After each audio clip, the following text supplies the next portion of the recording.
Masusulti na talaga natin yan na napakalayo kasi hindi tanang boxer na umabot na sa imong point, no?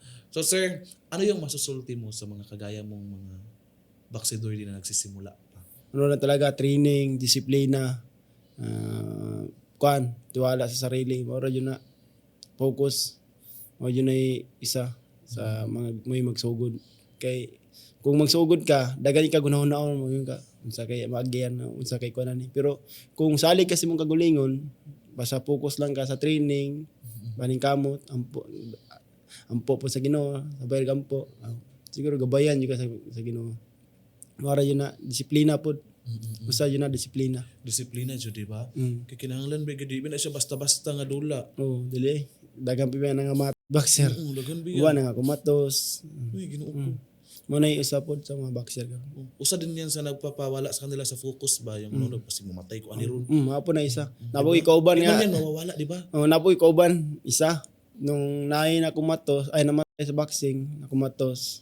Yung isa mabalik na sa boxing pero pagkabalo niya nga namat, buwan na siya ning balik. Kaya madok na ba? Usa pod na sa mga kuan na ba. Usa yan sa Kay nagpaka. dili pud biya lalim yung boxing kay maigo ka sa ulo. Bata ka balo mga putol mga ugat dito, mga utok kuan, epektuhan pud biya. Ito nga makumatos siga. So dapat focus lang sila sa kanilang goal, di Goal. ba? Focus Yung sa mga nagsusugod pa talaga mag-boxing. Mao yung isa. Dapat willing ka i-give up yung mga mga bisyo-bisyo, di ba? Yung uban. Ano dyan. Walaon ba na tanan? Wala on yun.